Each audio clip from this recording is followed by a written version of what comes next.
Wow. Good afternoon. Welcome. I imagine you're all fired up after seeing that video. I think we could replay that a few more times and take a couple of runs around the track upstairs. So my name is Miles Walton. I am former president of the Alumni Association here, and I'm the chair of the inaugural Hall of Luminaries. Honorees, guests, trustees, faculty, students, alumni, staff, and friends, it's my great pleasure to welcome you to this event, this inaugural WPI Hall of Fame's induction ceremony. We're so proud of so many of the members of our community here to celebrate this most inspirational moment of our history with us today. Before we begin today's ceremony, I would like to introduce President Leshin. As you all know, a forward-thinking leader of this university.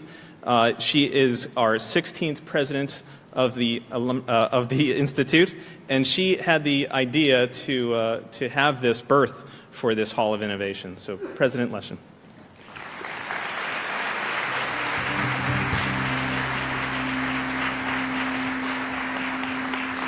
Thank you, Miles, and good afternoon, everybody. How we doing? Excited? This is going to be so much fun. So good afternoon. Welcome to our honorees and special guests and all the members of the WPI community who have gathered here to celebrate the achievements of our very first group of inductees to the WPI Hall of Luminaries. This is going to be a memorable day in the history of WPI, and I am so proud to be with you to honor 11 amazing individuals and to publicly acknowledge their contributions to their fields of endeavor, to the world, and to this amazing university. Before we begin the program, I'd like to take a moment to reflect on what brought us to this point. You all know here at WPI, we have a long history of theory and practice, one that has been at the core of our ethos for 150 years. More recently, we've begun to talk about impact. In fact, it was really 3 years ago next week, right in this room, during my inauguration as WPI's 16th president, that we really started that conversation about impact. So to us, impact means understanding and articulating how our work shows up in the world and creates value for real communities, companies, and people. Whether through our highly recognized and celebrated project work, the acknowledgement our students get from employers as they go into the world for jobs, co-ops, and internships, or the accomplishments of our alumni, we now strive to be synonymous with theory, practice, and impact. So I find it very fitting that we have chosen this time to immortalize these individuals and the impact that they have made. It's also fitting because it aligns with another goal that I have had since arriving at WPI, to increase the pride that our community has in our history and our people. The Hall of Luminaries exhibit will act as a permanent recognition of the contributions of our most accomplished alumni and key community members, and will represent to the rest of us what's possible. When visiting the permanent Hall of Luminaries, which is located on the top floor of the Rubin Campus Center, members of our community and those visiting us on campus will certainly be impressed. Whether prospective students and their families, or visiting alumni, or the many VIPs we welcome to campus each year. They will all be impressed by what they see. But my sincerest wish is that our students, who will from today forward experience WPI among these luminaries, will feel inspired and be motivated to do more, to be more, and to create more impact in the world. To make this program today meaningful for our honorees and our community took thoughtful efforts on the parts of many, many people. I want to just take a moment and express my sincere thanks to Miles Walton from the great class of 1997 for his leadership as chair of the selection committee. And I also want to recognize all the members of the selection and balloting committees that are with us today. Could you all please stand if you participated in the selection or balloting committee? Please stand and be recognized. Thank you. A lot of work by a lot of people. Now, there were dozens and dozens of nominees for this first class of luminaries, and these groups of folks thoughtfully considered them all and helped us choose the 11 folks that we will honor today. And to our broader WPI community, thank you for these nominations. I just want to say that we will add new luminaries to the hall every 2 years. So be thinking about someone who has bent the curve or changed the equation or extraordinarily impacted others through their life's work, and nominate them for the next time around. I close by offering heartfelt congratulations to those we are honoring today, and by encouraging all of us to aspire to the examples of positive impact that they have set. Thank you, and enjoy the program. Back to you, Miles. Thank you. So to just touch off on where Lori left. Today we celebrate WPI, its long history of theory and practice, by honoring individuals who have really set the stage for the rest of us, looking to be somewhat of a model to them and them being an inspiration to us. Our inductees were nominated by you as a community. As Lori mentioned, we had over 60 nominations in this inaugural induction. These nominations are then researched and rated through voting by the selection committee and then the balloting committee as a voting process, formally vetted, and then we end up with a fantastic initial inaugural class of 11 members. This brings us today, this moment in this induction of our first luminaries, and it's fitting we start with some of the founders. I'm delighted to welcome to the stage Kayla Asika, a member of the class of 2018. Kayla is a chemical engineering major, biochemistry minor. She's chair of the Student Alumni Society, the student organization that stewards our beloved WPI traditions and history, and served as a student representative of the WPI Hall of Luminaries Selection Committee. So Kayla, please come and present the first of our luminaries for induction today.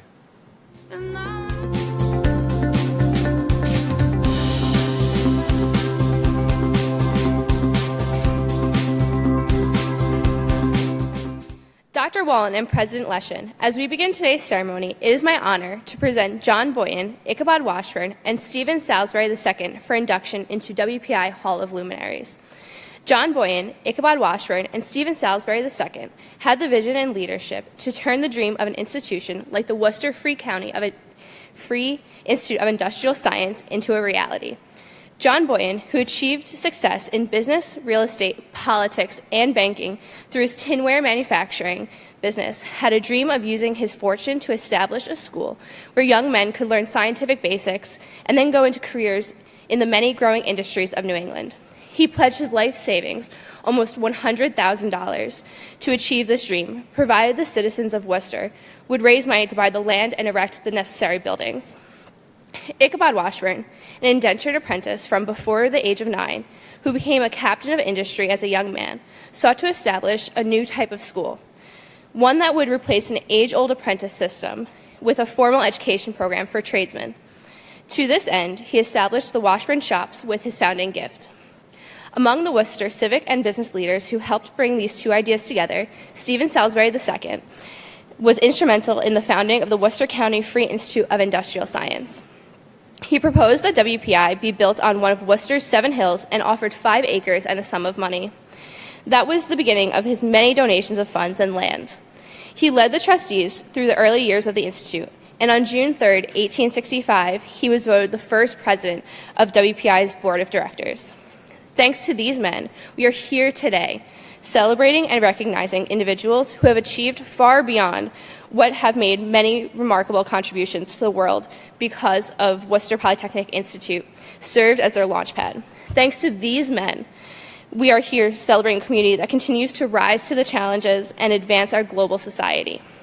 President Leshin and Dr. Wallen, for the profound impact they've had on tens of thousands of lives through their founding and early leadership of this noble institution, I present John Boyan, ICHABOD WASHBURN, and Stephen Salisbury II for induction into the WPI Hall of Luminaries. While we do not have anyone to accept this honor on behalf of ICHABOD WASHBURN and Stephen Salisbury II, we are honored to welcome Drew Boyan, WPI class of 1990, and his daughter Sarah, a WPI class of 2023 hopeful, descendants of John Boyan, to accept this award on his behalf.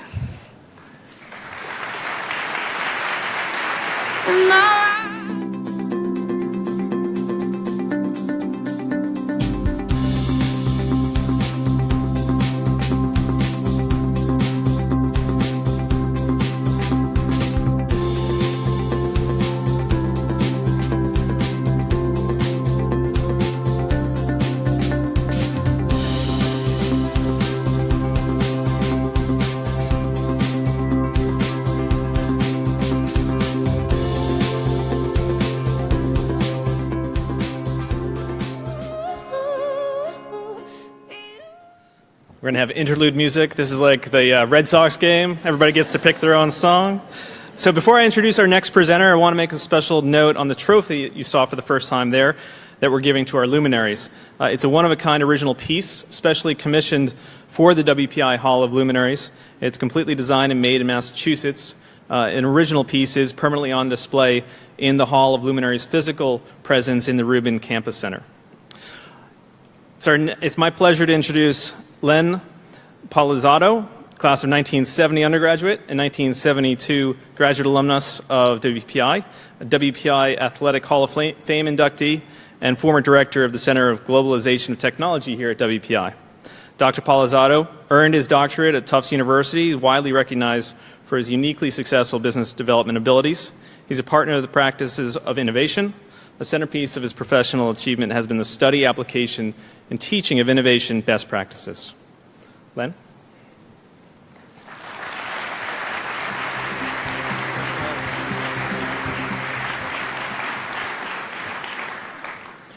Dr. Walton and President Leshin, it is my honor to present Curtis R. Carlson, WPI class of 67 and 2006 honorary degree recipient for induction into the WPI Hall of Luminaries. Kurt Carlson is internationally recognized for the theory and practice of innovation. He is a widely sought-after speaker and thought leader on innovation and global competitiveness. Presidents, economic ministers, governors, education reform leaders, and others seek his counsel, as do governments throughout the world and internationally respected organizations such as the National Research Foundation in Singapore, the United States National Science Foundation, and the National Academy of Engineering. Through his work at RCA Laboratories, GE, the Sarnoff Corporation, and SRI International, which he led as president and CEO from 1998 to 2014, Dr. Carlson has brought forward world-changing innovations. Some of these include Siri, the world's first mobile personal computer assistant, the high-definition television program that became the United States standard, and contributions to digital video that resulted in his teams receiving 2 Emmy Awards. Dr. Carlson was instrumental in all of these achievements. In fact, while under his leadership, SRI International became one of the world's most impactful enterprises, developing innovations that have created tens of billions of dollars in new economic value. He holds patents in the fields of image quality, image coding, and computer vision, and is a member of the National Academy of Inventors. President Leshin and Dr. Walton, for his transformative contributions to the theory and practice of innovation and to technologies that have changed our world, I present to you Curtis R. Carlson for induction into the WPI Hall of Luminaries.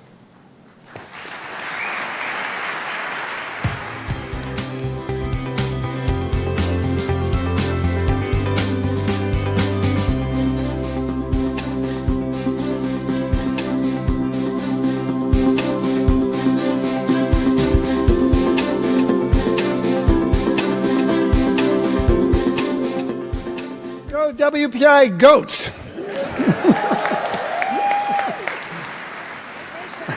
Thank you, President Rice, and thank you, Mr. Walton. Thank you for all the work you've done putting this together. We should also note that Laurie is an actual luminary whose image is being projected on the ceiling of Grand Central Station as we sit here to honor today's important women of science. Congratulations. Hey.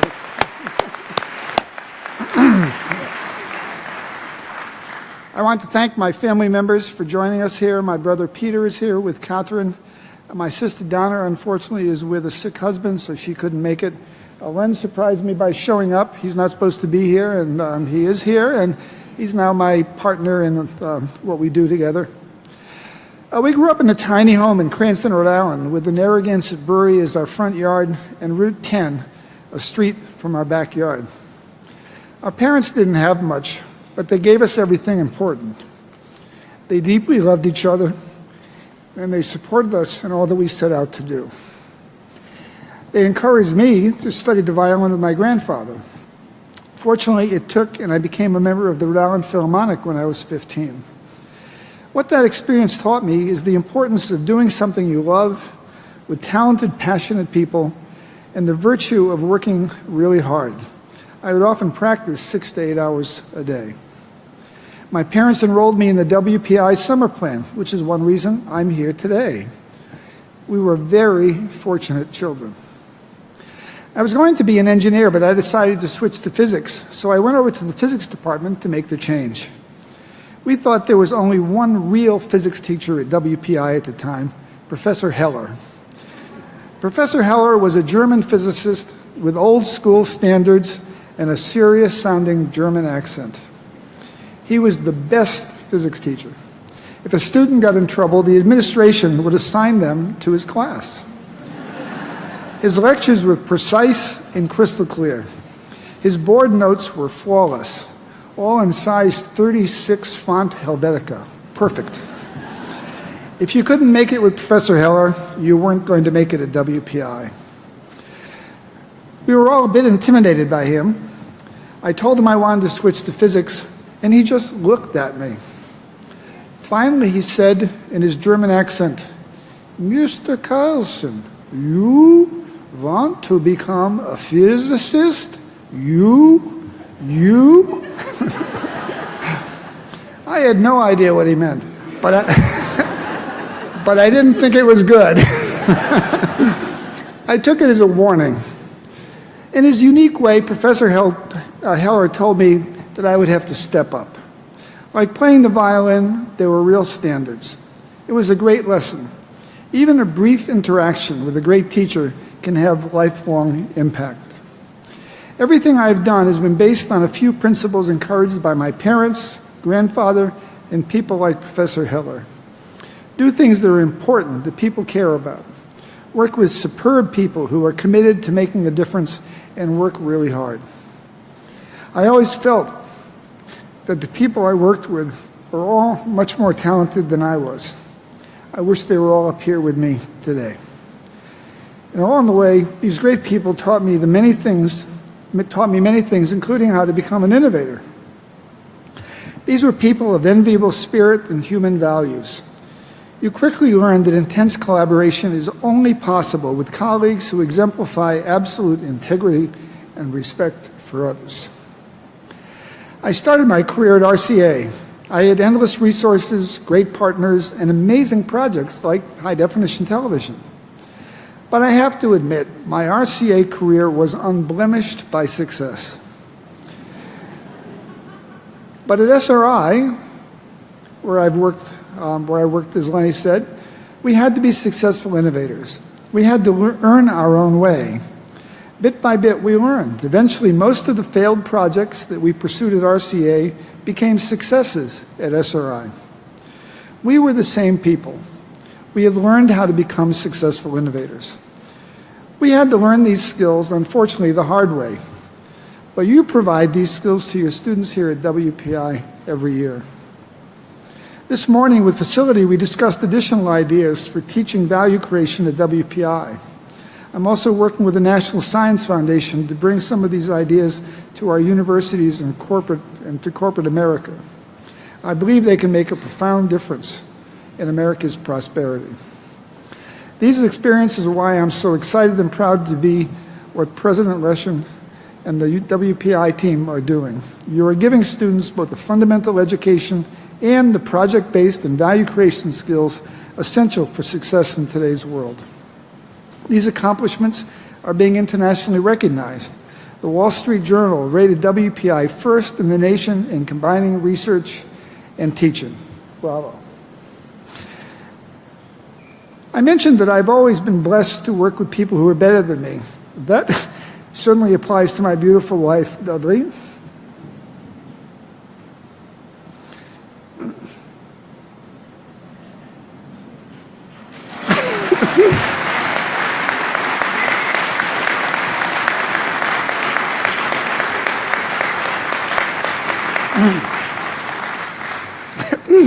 Excuse me, this is the hard part.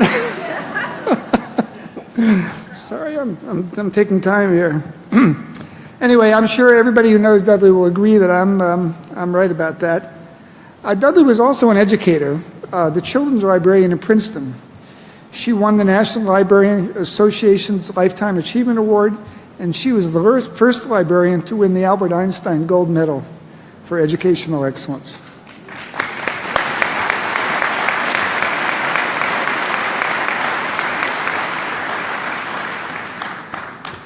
She is remarkable, all that and a lot more. And it's why I'm here today and why this never would have happened without her. She has given me unflagging and inspiring support since we were married in 1973. Thank you, sweetheart. I love you.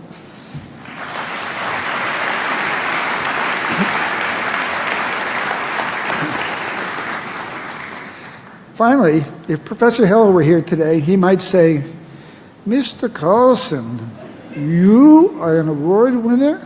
You?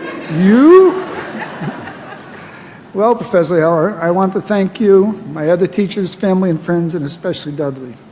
Special thanks goes to President Leshin and the team that created this lovely event. The WPI teachers and staff are the true luminaries. You are giving your students a precious gift, one that will last a lifetime. What could be more important than that? Thank you all. Go WPI Goats.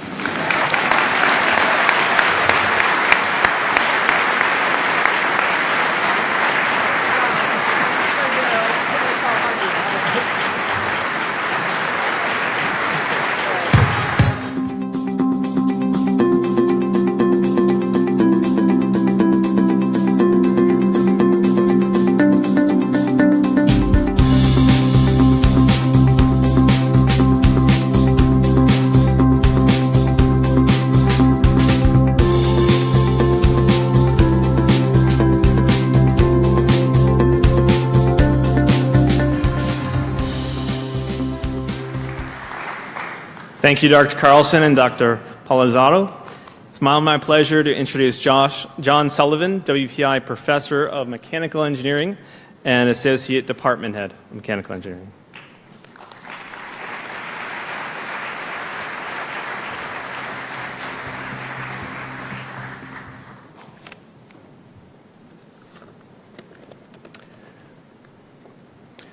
Dr. Walton, President Leshin, I do want to say it's my honor to present the George I. Alden, WPI's first professor of mechanical engineering and 1926 honorary degree recipient for induction into the WPI Hall of Luminaries.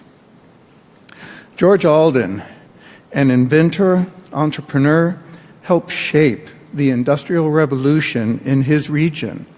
He shaped a generation of students at WPI, where he taught for 28 years in mechanical engineering. He was the first professor of mechanical engineering. He served as the department head for 27 years of mechanical engineering. And he was twice the WPI acting president.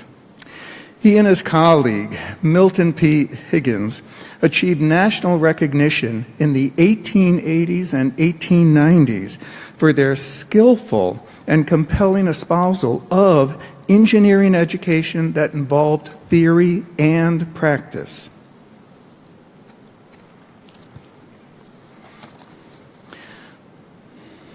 Professor Alden was not only a dedicated faculty member, he was also a talented inventor and businessman.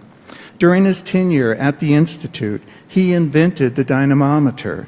He and Milton Higgins invented the first hydraulic elevators, and he joined Higgins and others in establishing the Norton Emery Wheel Company, which later became one of the city's industrial giants under his leadership. A pioneer in fluid mechanics, George established the ALDEN Hydraulics Laboratory at WPI in 1883, and he guided it for 2 years.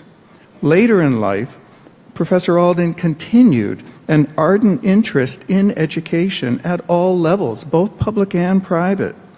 Among his many and wide-ranging activities, he became a trustee of WPI, a trustee of the newly formed Worcester Boys Trade School, and a leading member of the Worcester School Committee. He was of that generation of industrialists who valued philanthropy and investing in their community. In 1912, he established the George I. Alden Trust. Today, it remains one of Worcester's most venerable institutions, and he made a significant difference, which has made a significant difference in this city and beyond. President Leshin, Dr. Walton, for the positive impact that he has made on generations of individuals, a pioneer of WPI faculty member, an industrialist and philanthropist, I present to you George I. Alden for the induction into the WPI Hall of Luminaries. And I welcome Warner Fletcher, Chair of the George Alden Trust and WPI Trustee Emeritus, to accept this honor on Professor Alden's behalf.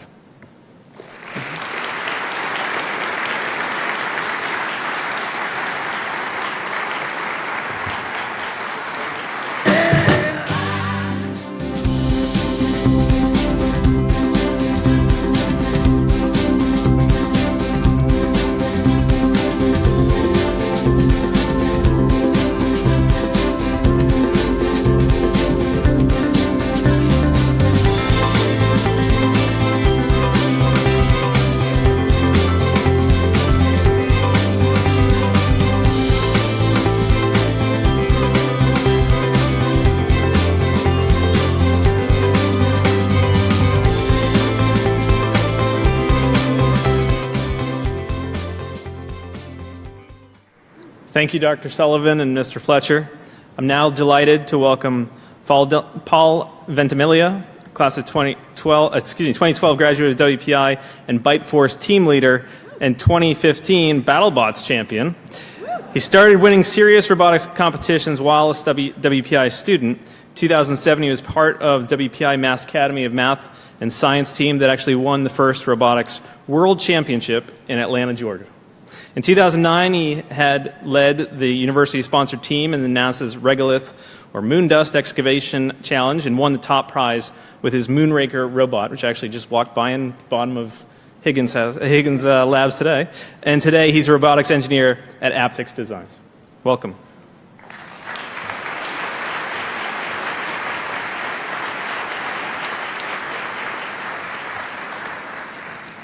It's always a pleasure to come back to WPI and see so many friends. All the nostalgia comes right back.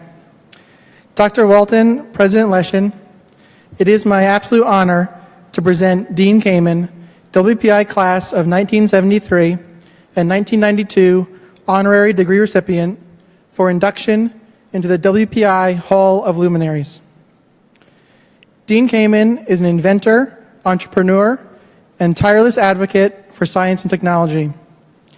He holds more than 440 U.S. and foreign patents, many of them for innovative medical devices that have expanded the frontiers of healthcare worldwide. Among his notable, widely adopted innovations is the first wearable infusion pump, which he invented while still a WPI student. In 1976, he founded his first medical device company, AutoSyringe Incorporated, to manufacture and market the pumps. And he later pioneered in the design and adoption of the first portable insulin pump. Through his DECA Research and Development Corporation, Dr. KAMEN has continued to have a profound positive impact on countless lives. KAMEN-led DECA developments include the Home Choice peritoneal dialysis system, which allows patients to be dialyzed at home, critical components of the UVAR XTS system, an extracorporeal photophoresis device for treatment of T-cell lymphoma, the Hydroflex surgical irrigation pump, the Crown stent, the iBot mobility device, and the Segway human transporter. An advanced prosthetic arm currently in development for DARPA has the potential to advance the quality of life for returning injured soldiers. I was personally inspired by that arm in my senior project, trying to recreate a very small portion of it. It is perhaps through his organization, FIRST, for inspiration and recognition of science and technology, that Dr. KAMEN is having the greatest influence. Through FIRST, founded in 1989, Dr. KAMEN seeks to inspire the next generation of innovators and inventors. Indeed, many WPI students and alumni first discovered their passion for engineering, technology, robotics, or another STEM field through their participation in a FIRST program. And specifically, the WPI FIRST program was one of the main reasons that I actually came to this school when I saw the lab and was so excited to be a part of that. This year, FIRST will serve more than 1 million young people ages 6 to 18 in more than 86 countries around the world. Last year, high school age participants were eligible to apply for more than $50 million in scholarships from over 200 leading colleges, universities, and corporations. President Leshin and Dr. Walton, in recognition of his achievements as a visionary inventor and an inspiration to young people, including myself, I present to you Dean KAMEN for induction into the WPI Hall of Luminaries.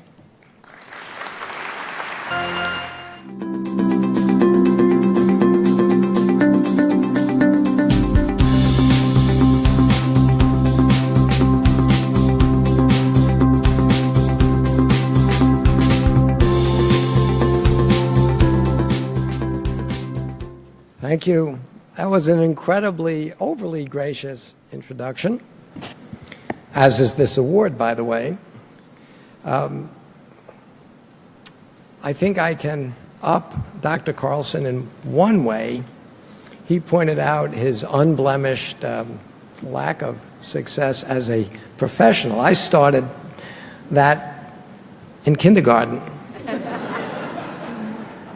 I'm going to fill you in on a few facts that you left out that are very important. I really was a very poor student. I never found school relevant. I'm a very slow reader. My parents, my older brother's a brilliant guy, MD, PhD, Harvard, Yale. My parents down in New York were quite afraid I wasn't going to get into any school. My father drove me up to Worcester, Mass. as a high school senior. My father's an artist, not a technology guy. I had already started a technology business in their basement. I met the, I guess, Dean of Admissions in 1960. And my father was, I think, just praying I would keep my mouth shut for once.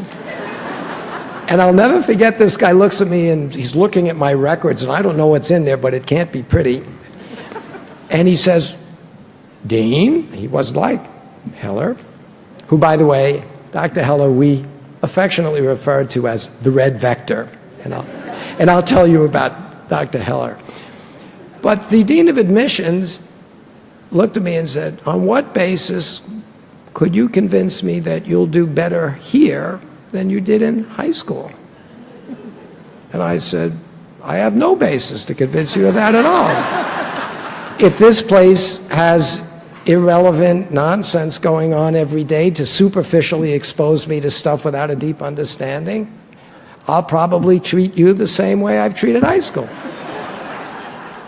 If you have really smart professors that can really help me learn the things I want to know, I'll put some effort in. So the problem is really on you. My father at this point is turning red. And I said, Father, you told me to go in there and try to just tell the truth. That's what I did. I was accepted.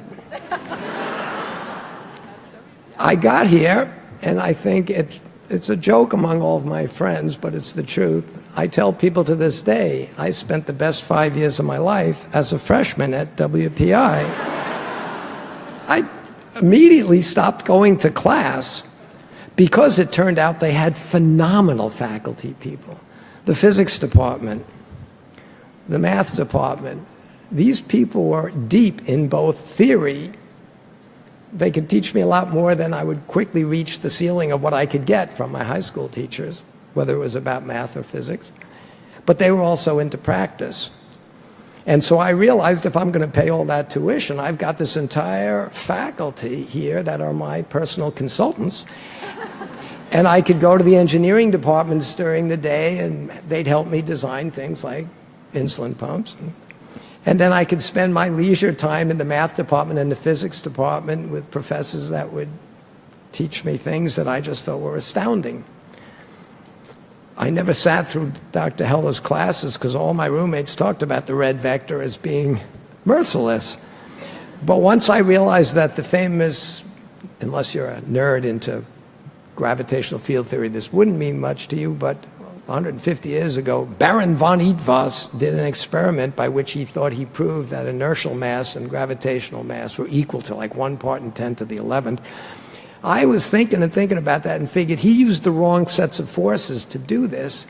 And I tried to tell a few professors that I thought he reached a precise null experiment because he had an overly simplistic example. They all told me, go tell that to Dr. Heller.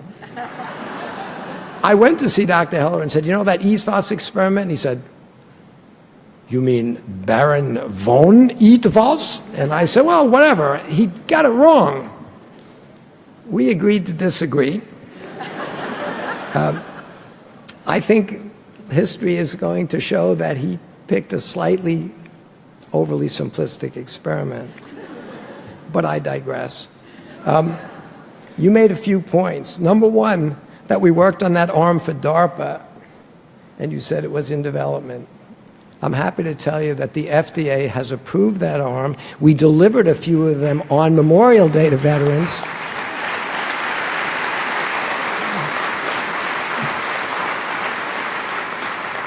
And next week on Veterans Day, we're delivering a few more to some veterans, but that arm is really helping a lot of people.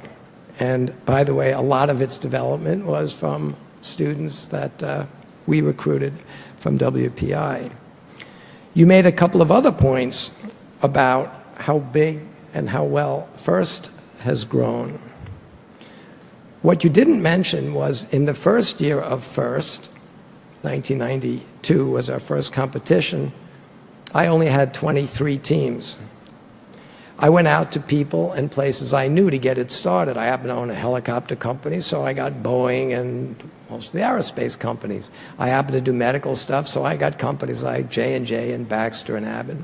And I went to people I knew from the industry I knew and said, you've got to help me change the image of science, technology, engineering, particularly among women and minorities, and we got to do it by bringing role models and superstars in front of these kids that come from places besides the world of sports and entertainment.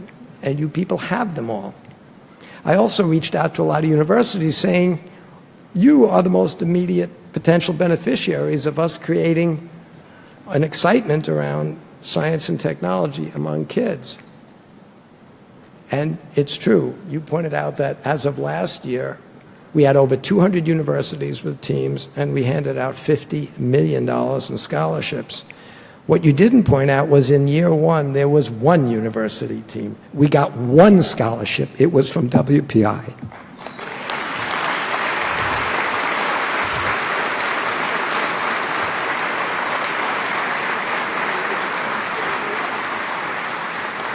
He also didn't point out that there are dynasty teams around the country at FIRST, and I have to be agnostic. I can't show favoritism, so I go to all the events, and I always say, I don't care which robot wins, all the kids win. I say that over and over again until I get to an event where there's WPI, and I say, I don't really care who wins, but you better beat MIT. And they do every year, every year.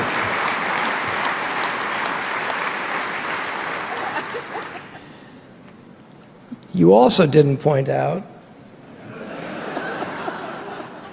that among the board of directors of FIRST, we have one university president. That would be Lori Leshin.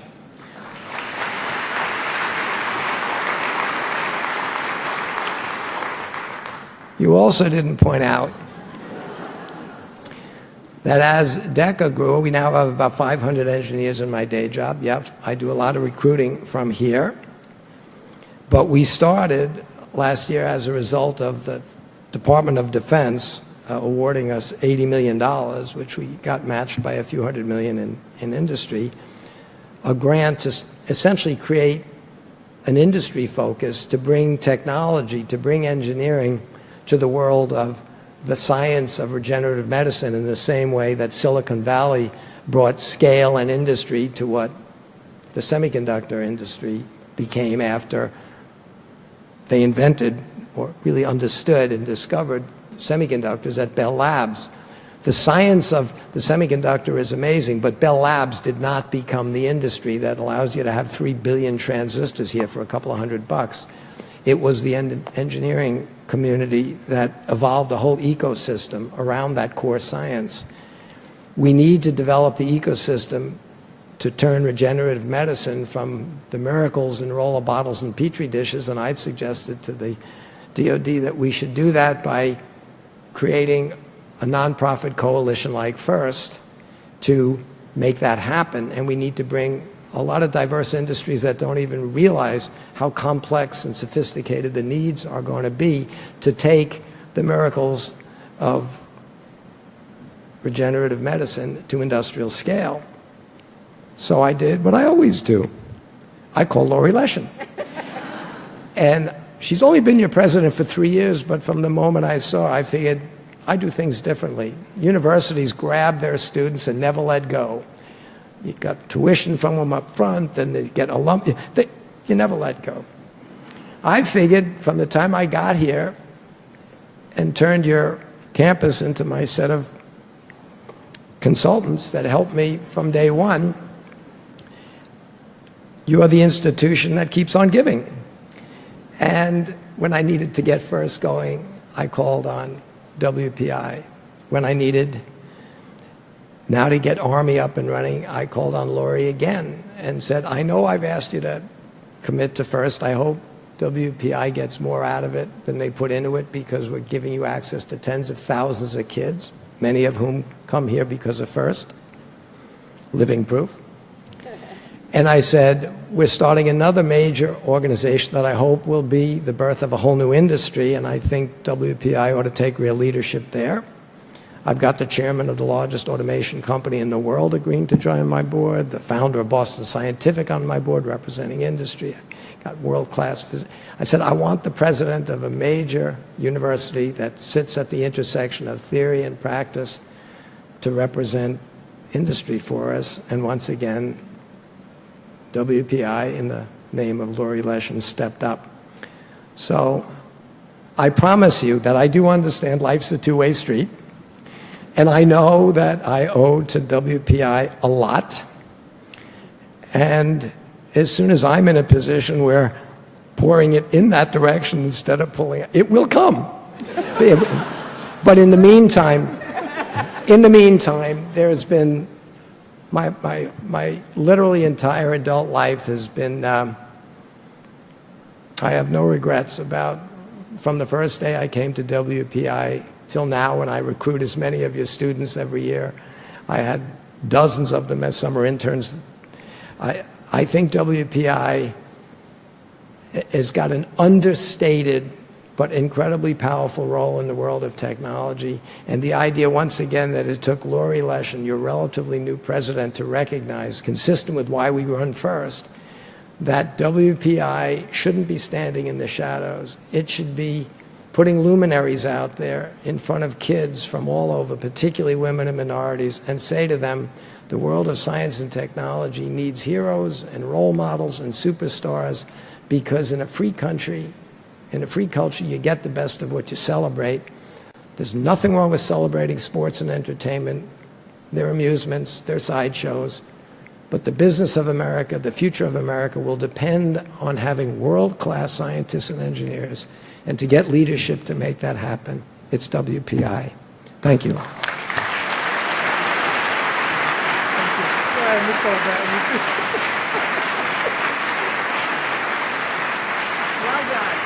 That's for you. Please come out to the ground. Well done.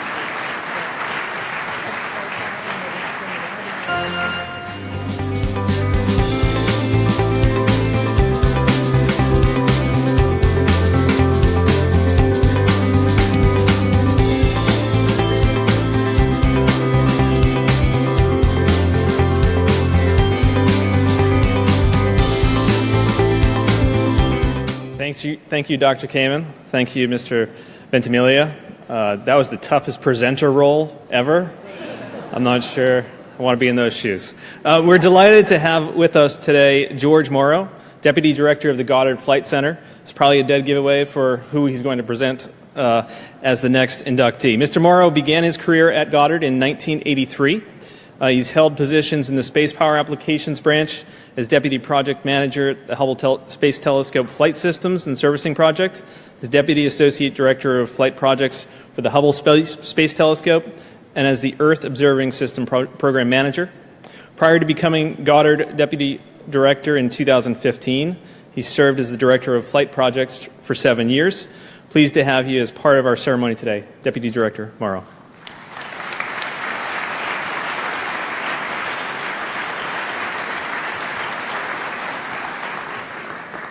Thank you. I'm pleased to be here. Dr. Walton and President Leshin, it is my honor to present Robert Goddard, WPI class of 1908, for induction into the WPI Hall of Luminaries.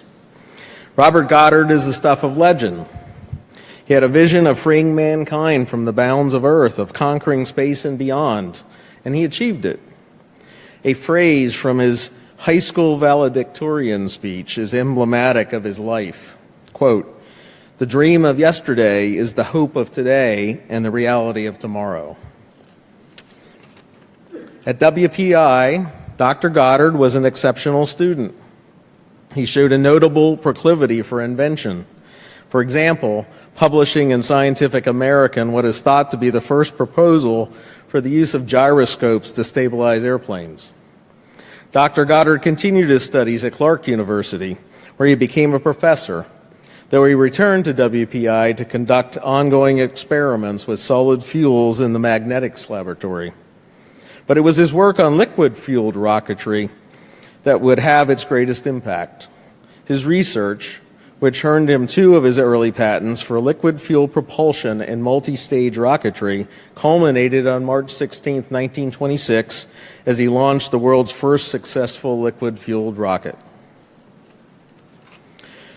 With support from the Smithsonian Institution, he moved his research to New Mexico, safer there, where he made pioneering advancements in rocket design, flight control, and recovery.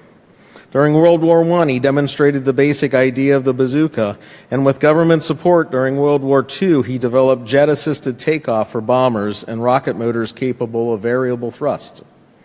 Dr. Goddard received little recognition during his lifetime, but recognition did come eventually, including the rarely awarded Langley Medal for his achievements in aerodynamics.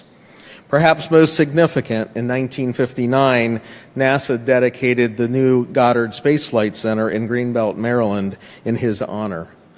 A most fitting tribute to a man who took space travel from the pages of science fiction and made it a reality.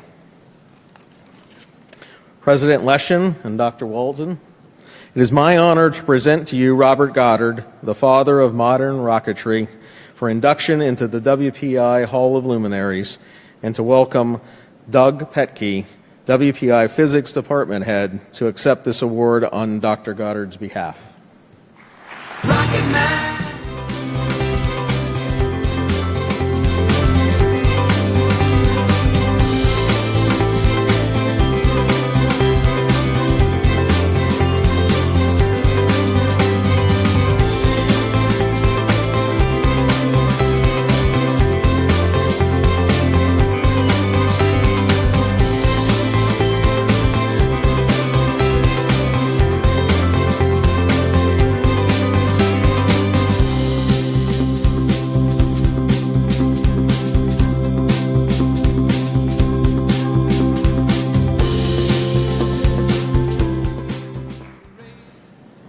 Thank you, Deputy Director Morrow, Dr. Petke. I'm pleased to welcome Amy Prange, WPI class of 2007 and civil engineering major. Ms. Prange is a project development manager at WS Development. Prior to that, she was a project engineer at Niche Engineering. Again, foreshadowing who's about to get an award here. Some of you may recognize her from her roles on campus, from Student Government Association to Phi Sig Sig to cheerleading. I'm sure her mentor was here to participate and to stimulate and motivate her during her campus life. Welcome.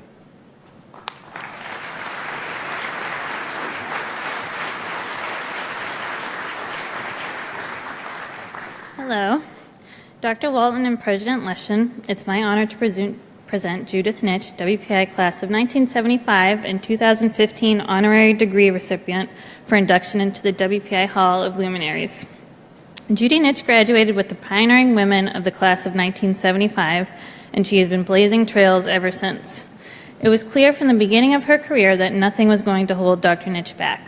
At her first position at the Framingham-based civil engineering firm Schofield Brothers, she was promoted to branch manager after 3 years, made history as the firm's first woman vice president, and later joined the board of directors. She next joined Allen Demerjian, and it wasn't long before the firm name changed to Allen Demerjian Major and Nitsch. In 1989, when it was highly unusual for a woman to own an engineering firm, she established Judith Nitsch Engineering. Within 5 years, the company was named one of Inc. magazine's 500 fastest growing companies in the United States. Today, Boston-based Nitsch Engineering is known for its work on projects in 20 states and 6 countries and provides consulting on environmentally responsible LEED certified structures and sustainable sites.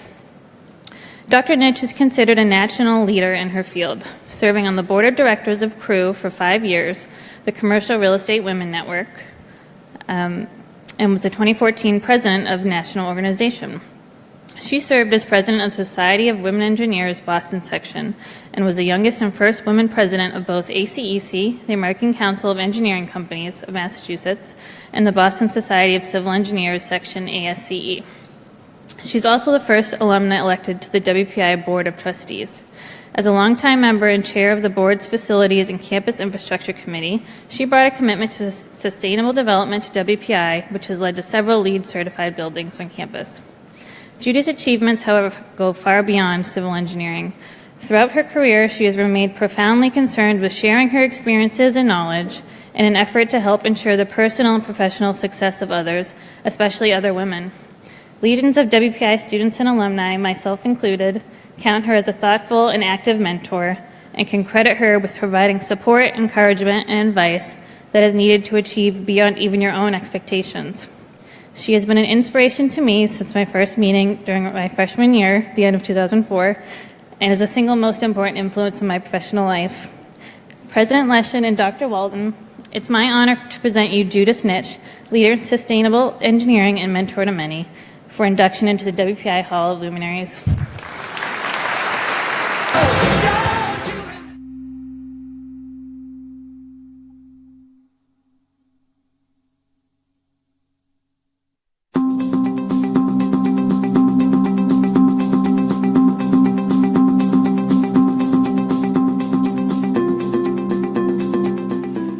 What a surprise having Amy introduce me. I prepared remarks for today, and I include a story about Amy in my remarks. So thank you, Lori and Miles, and the WPI Alumni Association for this honor. I'm really tickled to be recognized, and you've heard a lot of really highfalutin physics and engineering things from the prior. In civil engineering, water goes downhill. That's pretty much what you need to know. But we do some very innovative things with that water, so it's not that simple. But I would like to start by saying I'm tickled that some of my mentees are here so that they can get to meet all of the honorees here today. And I want to also say congratulations to all of my colleagues in this inaugural class of luminaries. I'm very proud that I helped WPI develop our sustainability program here. The Board of Trustees voted back in 2007 after not a little bit of prodding from me, to build sustainably on campus and have our new buildings be certified with the United States Green Building Council under their internationally recognized LEED, Leadership in Energy and Environmental Design program.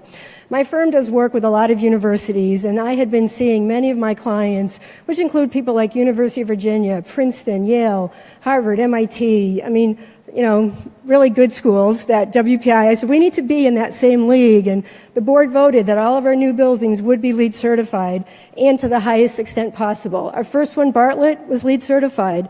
This building, LEED certified gold. East Hall, Gold, other buildings. I mean, it's amazing what we've been able to accomplish, and I'm tickled that WPI has done that. The LEED program develops buildings that, among many other things, reduce and recycle construction waste. It saves energy from heating and cooling systems and with the lighting.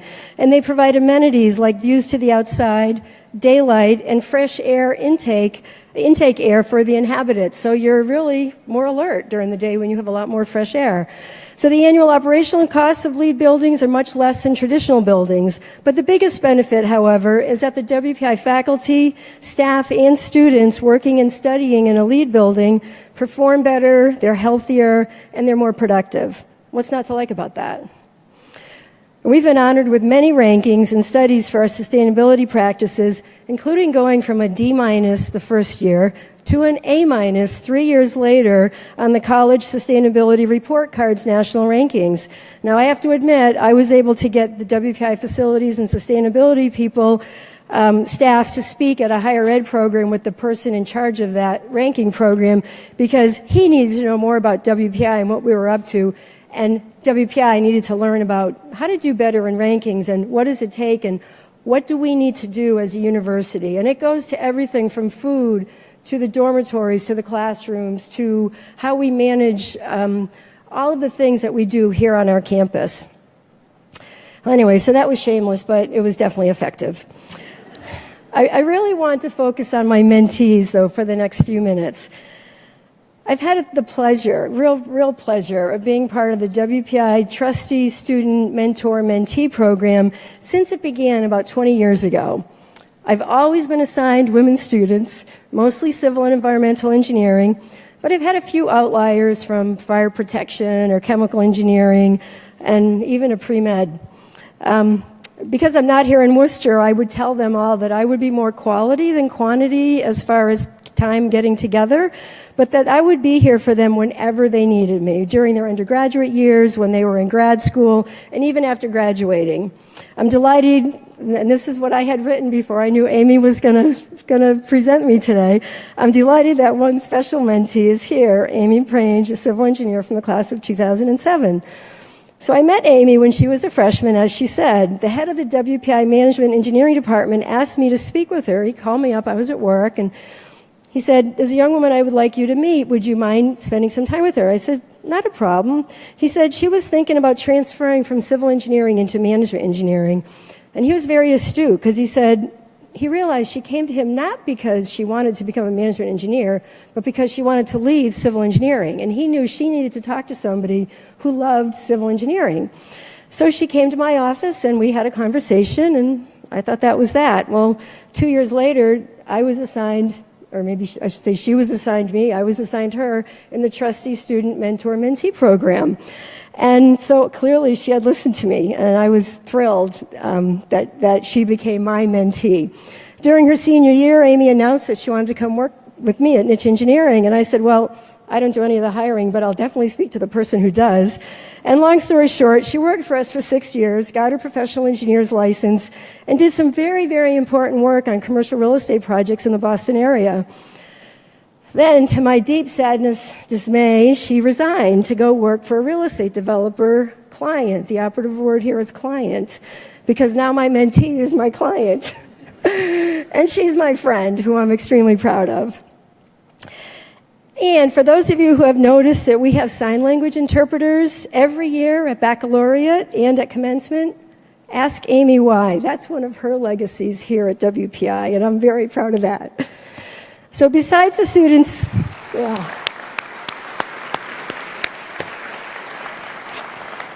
Besides the students in the formal trustee mentor program, I've had many WPI students as my mentees who are the sons, daughters, neighbors of clients and friends of mine, and I call them my coffee posse. And we get together at Dunkin' Donuts over at the Rubin Campus Center, and I'll tell you, they are a spectacular group. They have helped each other learn about everything from WPI's GPS program to talking about IQPs abroad, to which professors to take, or avoid. I've prodded them to get into summer jobs that will help them get real jobs, and I've introduced them to other trustees who would be good for them to know. So those of you that are here, make sure you come up to the front later so I can introduce you to a couple of these other luminaries. And about 18 months ago, when I was meeting with some of my student mentees for coffee, the woman senior, chemical engineer, asked me to meet with her after the coffee meeting because she had just gotten a second offer and had to make a decision the next day. And, could I help her decide? And she said, one was substantially more money than the other. And so I asked if she would mind sharing her conundrum with the two other kids that were there that day for coffee. He happened to be a freshman and a sophomore, both men. And I knew it would be a good learning experience for them. So she described the two companies to the three of us and what she'd be doing at each, what the people were like, the training that she would be getting at each. And one of them was the chemical company where she had done her MQP and had been working for much of the last year.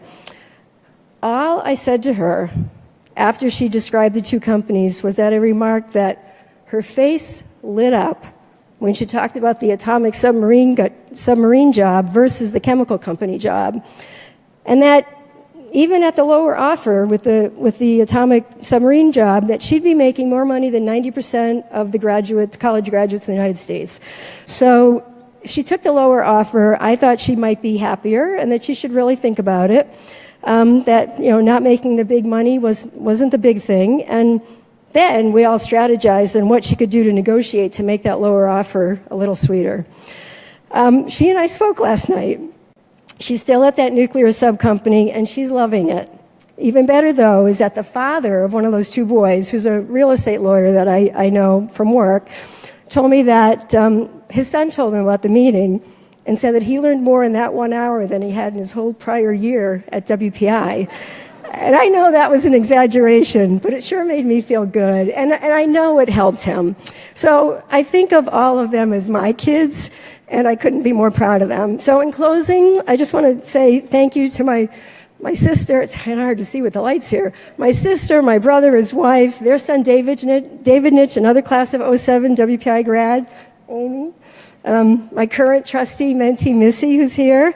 My WPI roommate and her husband, my best friend in the world. Thank you all for being here to celebrate with me. I think some of my other Coffee Posse mentees are here also, so again, a shout out for you. I do wish my husband were still alive because he'd be getting a kick out of today too, I think. So thank you, WPI, for making our world a better place by being more sustainable, and for giving us all hope for the future by helping us get to know and advise our wonderful WPI students and help make our world a better place as well. So thank you very much.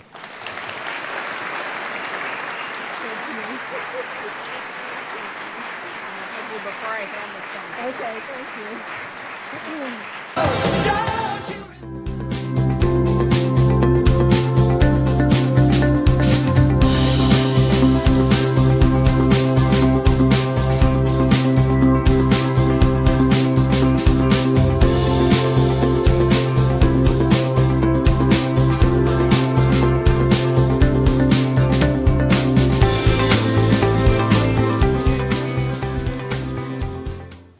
Thank you, Dr. Nitch, Ms. Prange.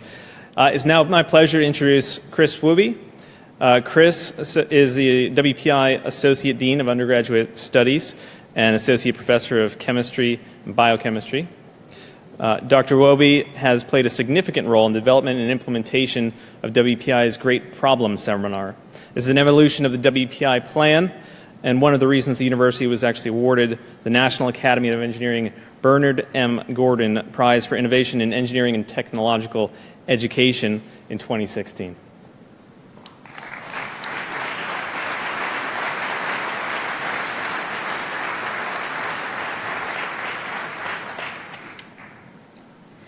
Dr. Walton and President Leshin, it is my honor to present William Grogan, WPI class of 1946, master's degree 1949, and 1990 honorary degree recipient for induction into the WPI Hall of Luminaries. William Grogan, who attended WPI through the Navy's V-12 officer training program, joined WPI's electrical engineering faculty after serving in World War II. He developed a reputation as a master teacher and also was a brilliant engineer. By the late 1960s, though, he had become disillusioned with WPI's curriculum, which he believed had lost the spark of WPI's pioneering theory and practice approach. He was about to depart WPI when WPI President Harry P. Stork asked him to chair a committee charged with studying the undergraduate curriculum and recommending changes. Under Dr. Grogan's leadership, the study committee won faculty approval for some significant changes.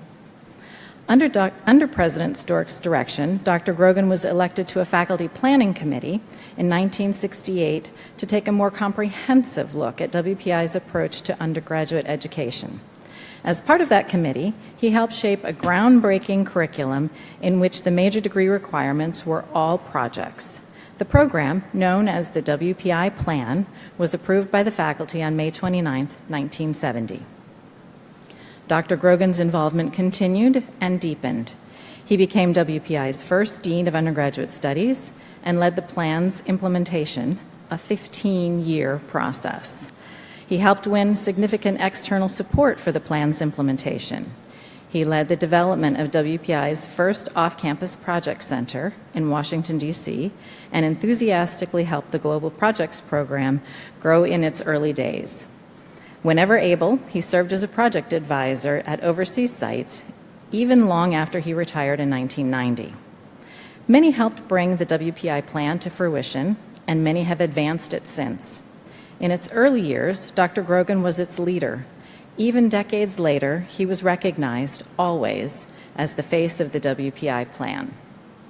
President Leshin and Dr. Walton, it is my honor to present to you William Grogan, educational innovator and leader of the WPI plan, for induction into the WPI Hall of Luminaries, and to welcome Carol Garofoli, Director of Operations for the Metal Processing Institute at WPI, and Dr. Bob Fitzgerald, Professor and WPI Class of 1953, Dr. Grogan's dear friends, to accept this honor on his behalf. I need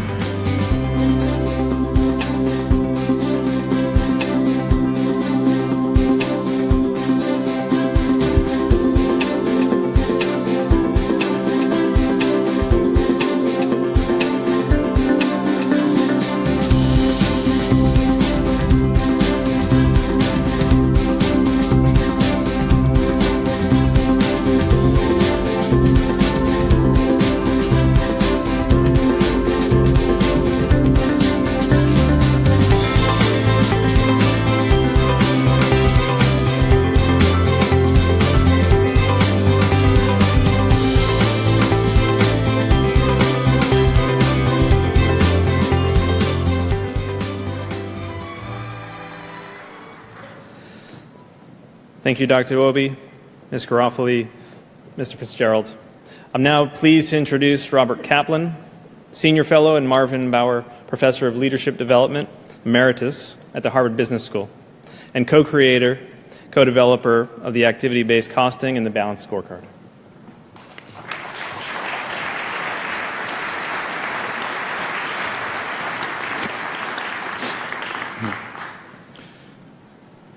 Dr. Walton, President Leshin, it is my honor to present David Norton, WPI Class of 1962, for induction into the WPI Hall of Luminaries.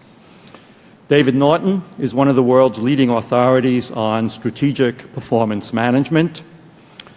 After receiving his degrees from WPI, then subsequently Florida State and the Harvard Business School, David became a serial entrepreneur. That's spelled with an S, not a C. With Richard Nolan, he co-founded the consulting firm Nolan Norton & Company in 1975 and served as its president. 12 years later, the firm was acquired by KPMG Pete Marwick. In 1992, Dr. Norton became founding president of Renaissance Solutions, and he took the company public in 1993. After it was acquired by another public company, Dr. Norton left to found a third company, the Balanced Scorecard Collaborative, which merged 10 years later with two other companies to become the Palladium Group. Dr. Norton used this series of consulting firms as the platform to become a global thought leader.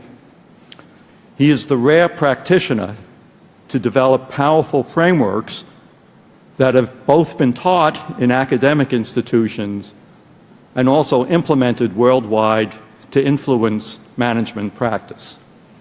Though I've learned from your previous luminaries that this is actually more common at WPI than it is in the rest of the world, to combine theory and practice. With Dr. Nolan, he developed the stages of growth model for information technology. This is back in the 1970s. With me, he developed the balanced scorecard, which has become the foundation for a strategy planning and implementation system that is now used worldwide in business, in government, and nonprofit organizations to align all their employees and actions to the vision and strategy of their organization. The balanced scorecard improves internal and external communication and guides the organization's performance to achieve its strategic goals. The balanced scorecard concept was selected by the editors of the Harvard Business Review as one of the most influential management ideas of the past 75 years, and it is consistently documented as one of the top half-dozen management tools used by organizations around the world. Dr. Norton was voted one of the world's 12 most influential thinkers by Suntop Media's Thinkers 50 in 2008, former director of the Association of Consulting and Management Engineers. Dave and I have written 5 books together, most recently The Execution Premium, Linking Strategy to Operations for Competitive Advantage. These books collectively have sold more than 1 million copies in English and 25 other languages. President Leshin, Dr. Walton, it is my great honor to present to you my good friend and colleague David Norton, entrepreneur and co-creator of the Balanced Scorecard for induction into the WPI Hall of Luminaries.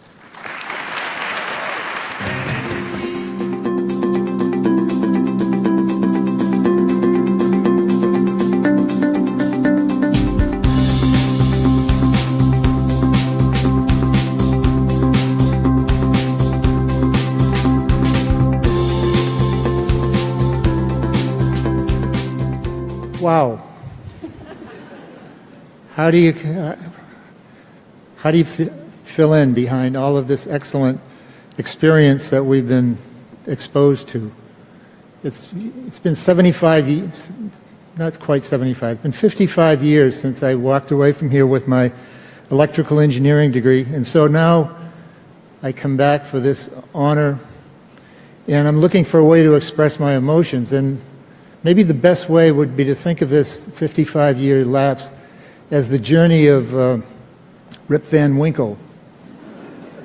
You know, in 20 years that Rip Van Winkle left and slept and came back, you know, what would Rip say if he came here? He would say, "Where am I?" "Why, Rip, you're at Worcester Polytech." "What are you doing?" "Well, we're honoring some of the excellent work that's been done by its graduates over the year." Well, what are you going to say to help people understand that better?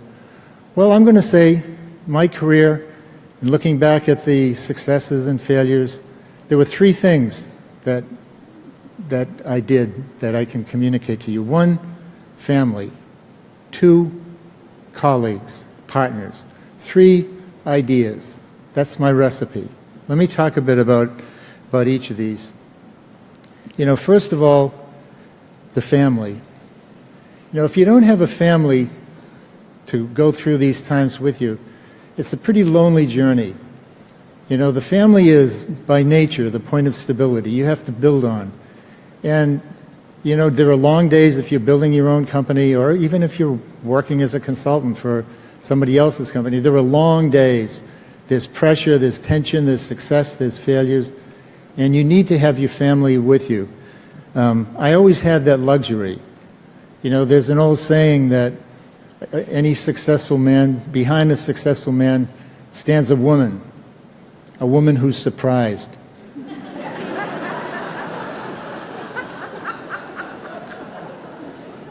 And so here I am with such a woman. But beyond that, with that woman, Melissa, you know, we've developed a family. We have 3 wonderful daughters, all married now, and 9 grandchildren. I think all of them are here, most of them are here today, so.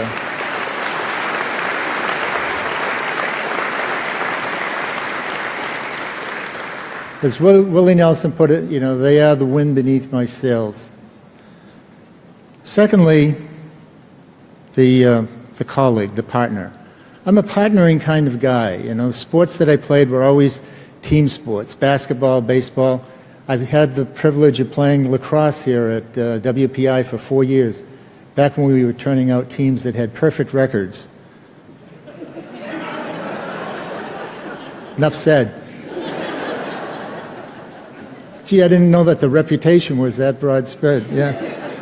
We had to work just as hard as everyone else, but you know, with lacrosse, it used to be how many kids did you have that went to prep school? Understood, because it was not a sport that was played in my part of town.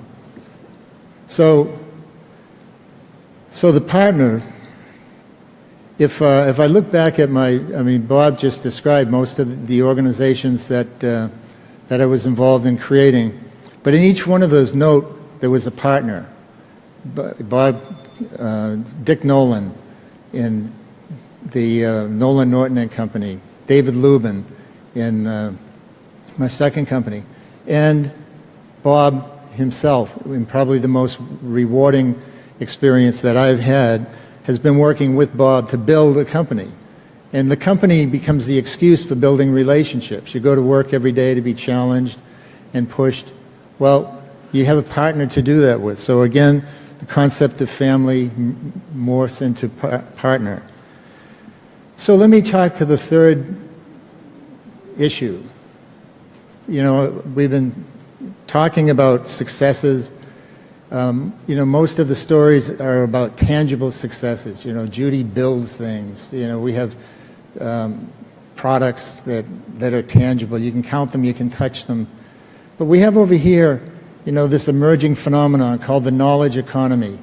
The knowledge economy is based on intangible assets. Now, that's a funny word. You know, would you commit yourself, your career, to a subject which is called intangible? And the dictionary definition of intangible means incapable of being described. How are you going to manage something you can't even describe? Well, that was the vague challenge that we took on at the Balanced Scorecard Collaborative, and basically applied the things that were taught here at WPI or at MIT, where Bob spent his formative days. These were the ideas of engineers, you know. So we start, how do we make an intangible asset tangible? Well, we go to cause and effect.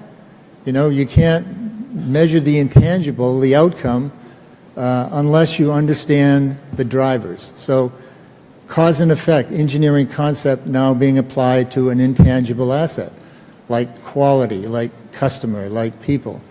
And so with that, we built this thing called the Balanced Scorecard. The Balanced Scorecard we turned into a product that described cause and effect. How do we satisfy a customer to satisfy a shareholder? Cause and effect. We also use marketing concepts to create brands. The Balanced Scorecard is a brand that's recognized around the world. As Bob said, some 60% of organizations around the world claim to be using a Balanced Scorecard.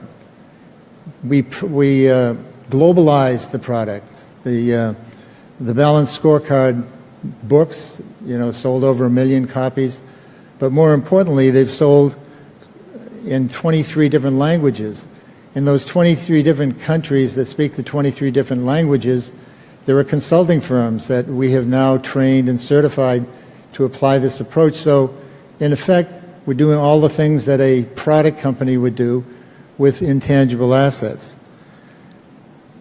One of the other gratifying parts of this is the idea worked. One of the reasons it's used in 60% of the companies around the world is the idea worked. And on average, for a private sector company that picks up these concepts and runs with them, properly, they're looking to improvements in profitability and shareholder value that are relatively enormous, 150%, in 3-year intervals and so forth. But also the same phenomenon has been found in nonprofit organizations. That whether it's government agencies, nonprofits, charitable foundations, healthcare organizations, all have been able to use the balanced scorecard not to make money, but rather to achieve their mission. I remember one of the conferences I spoke at after I finished, and at the coffee break, one of the attendees, his name was David Bailey, he's the president, at the time, the president of Nemours Children's Hospital in Delaware. And he came up to me and said, "David, I'd like to thank you and Bob for developing this beautiful idea of the balanced scorecard." And I was humble, I said, "Oh, it's just common sense." And he was taken back by that. He says, "It is not common, it is not sense, it is not dollars and not cents. This is about the children. Your good ideas have improved the way we've done things to the benefit of the children." And so that's what I take away. When I look back, a day like today is really interesting because I tend, not to be aware or overwhelmed by these kind of successes. I've always felt, look forward, look where you're going, set a high threshold, this is your vision, and then pursue that. But seldom do you get a chance to stop and turn around and look back down and say, that's where I came from. Wow, this is different. And so that's where we are today. So my legacy, as I look at it and wish it, my legacy starts with my family, starts with Melissa, to my family. It continues to my partners, my colleagues, many of whom are here this evening, and ultimately ends with the children. Well, maybe doesn't end, but maybe goes to the children. I want to thank WPI for this program of recognition. It's brilliant. If you're positioned as a university that makes things happen, whose students are practical and get things done, this is a perfect award. And it's fitting, I think, that WPI gave me these tools to chase, this dream. It's also amazing that, just before my award, you gave the award to Bill Grogan, who was, I would affirm the statement, one of the best teachers that I've ever come across, and I've come across many. So I humbly thank WPI and keep up the good work. Thank you.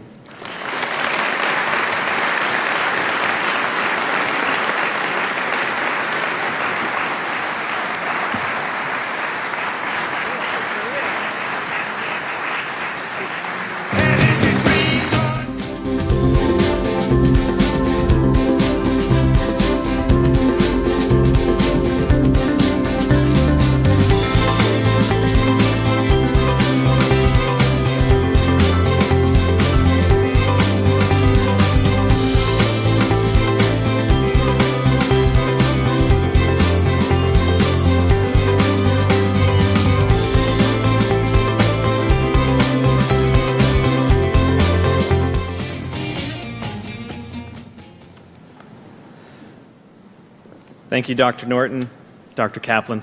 It's now my pleasure to introduce William Fitzgerald, WPI class of 1983 and WPI trustee. He's currently the Vice President and General Manager of Commercial Engine Operations at GE Aviation. Bill?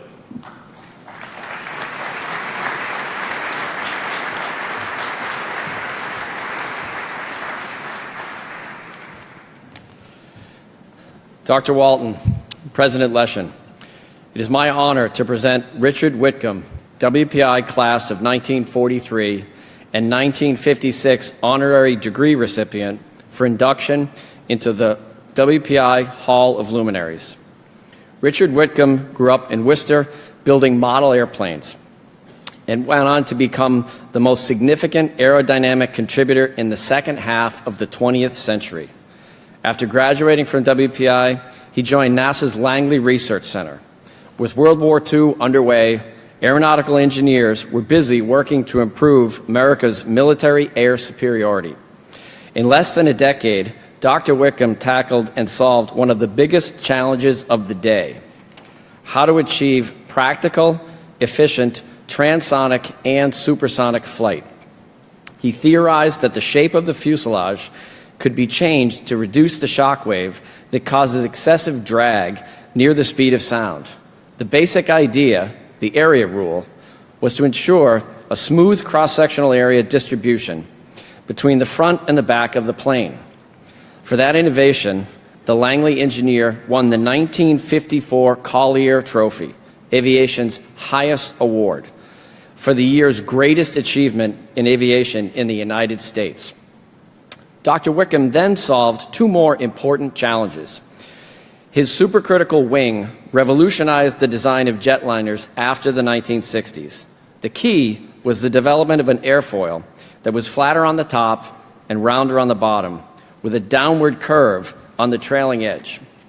That design decreased drag and increased fuel efficiency. In the 1970s, he developed his third significant innovation, winglets, producing greater fuel efficiency and reducing drag and increasing lift. The famed aerodynamicist retired from NASA Langley in 1980, but his contributions remain some of the legendary research center's greatest accomplishments. President Leshin and Dr. Walton, it is my honor to present you Richard Whitcomb, father of transonic flight, for induction into the WPI Hall of Luminaries, and to welcome Dr. Wickham's nephew, David Wickham, who will accept this honor on his uncle's behalf.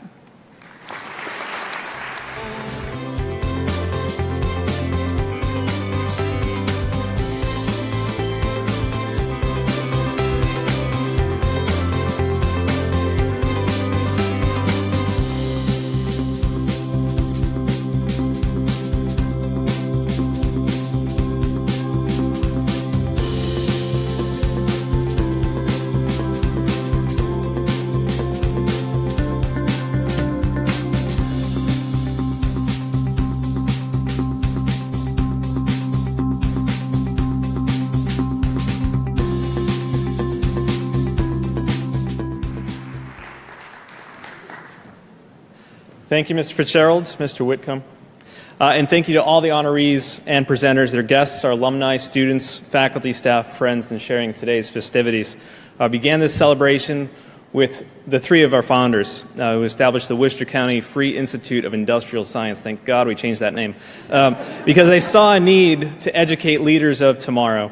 I don't think they ever envisioned, though, a world in which telephone not only talks back to you, but also finds the directions anywhere you want to go, keeps your schedule and replaces a printed encyclopedia. Or did they imagine a world in a small wearable pump that helps manage people's lives with diabetes, where people fly around the world in planes or reach beyond the Earth in rockets? A world in which buildings on their own campus have roofs blooming with greenery, where students travel the world with their institute motto, theory and practice held firm and branded on their T-shirts, where women attend and lead their institute. And to be fair, ICHABOD WASHBURN might have thought that. But before we close today's program, I ask you, what kind of world do you imagine? What do you wish for from this institute?